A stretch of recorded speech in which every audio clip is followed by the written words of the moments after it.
Hello. Today we'll be discussing the tactical concept of Pakistan. This is the chapter 8 of War Despatches, India Pak Conflict 1965, written by Lt Gen Harbaksh Singh. In this chapter, Lt Gen Harbaksh Singh analyzes the tactical concept and the doctrine employed by Pakistani army during 1965 war. He highlights its key features, strength, weaknesses, and how it played out in practice against Indian forces. Pakistan's tactical doctrine and key features. First was the reliance on armor. Pakistan placed overwhelming emphasis on armored warfare, particularly its US supplied Patton tanks. The core of its doctrine was belief that rapid armored thrust could produce a decisive breakthrough in the plains of Punjab. Infantry and artillery were largely seen as supporting arms to armor. Offensive orientation. Pakistan's strategy was built on the assumption of short wars, that quickly decisive action would force India into political concessions. This translated into an offensive tactical mindset, thrust deep, capture territory rapidly, and compel international intervention. Then was the limited war concept.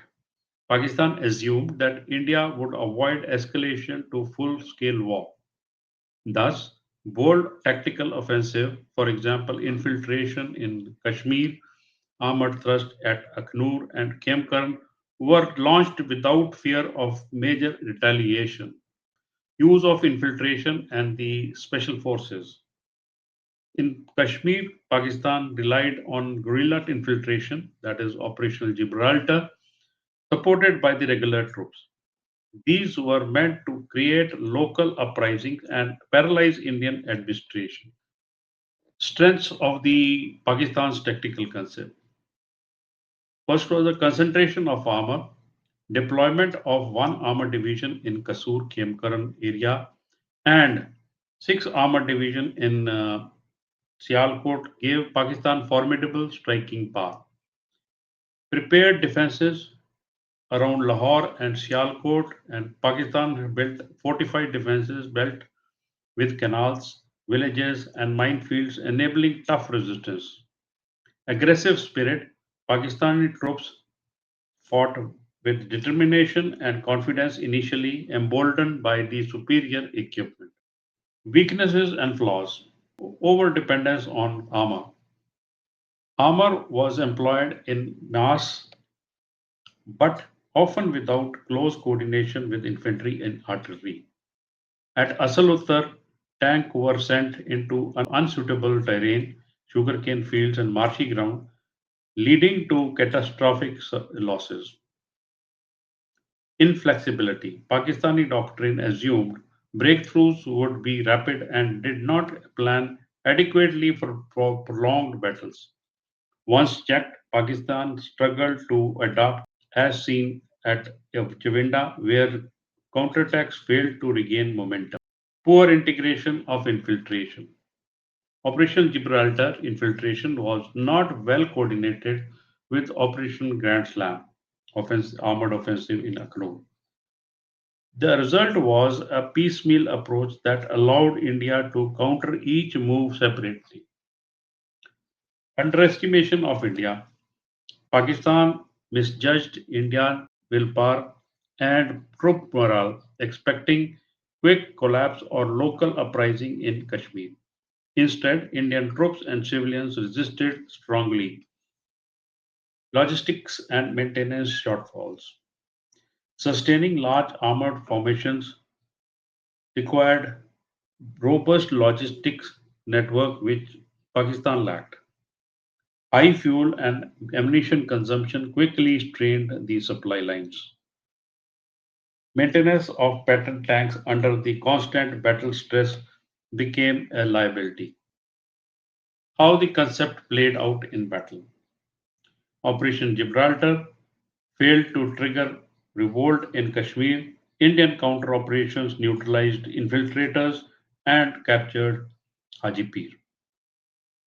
Operation Grand Slam initial gains towards the Akhnur but poor command changes and the slow execution squandered this opportunity. Khemkaran at Asal Uttar in Pakistan's biggest armored thrust collapsed due to poor terrain assessment and Indian ambush tactics. Sialkot, Chewenda, Pakistan concentrated six armored divisions but failed to achieve a breakthrough, leading to the stalemate and heavy losses. Lessons from the Pakistan's tactical concepts. Doctrine must match ground realities. Pakistan's overconfidence in armor ignored terrain, logistics, and the necessity of combined arms. Integration is vital. Armor alone cannot win battles without coordinated infantry, artillery, engineers, and air support. Political misadjustment. Tactical doctrine was tied to the flawed political belief that India lacked the will to fight a full scale war. Psychological overconfidence. The myth of pattern superiority collapsed once Indian centurions and the defensive tactics proved effective. Resilience of opponent. Pakistan underestimated Indian capacity for endurance and counteroffensive action. So, to conclude, we can say Pakistan's tactical concept in 1965 war was bold, offensive, and centered on armored-led decisive thrust. While it initially gave Pakistan confidence, in practice it proved oversimplified and overambitious. The lack of combined arms integration, logistical weaknesses, and the underestimation of India led to the costly failure at Asal Uttar and Chavinda. In the end, Pakistan's tactical doctrine exposed its vulnerabilities and allowed India to blunt its offensive, secure key victories, and tilt the strategic balance in its favor. So, in chapter 8, it shows that Pakistan's 1965 tactical doctrine was case of strong intent but flawed execution. By over relying on armor and underestimating India, Pakistan created opportunities that Indian forces exploited to turn the tide to its favor. With this, we have come to the end of this chapter. Thank you.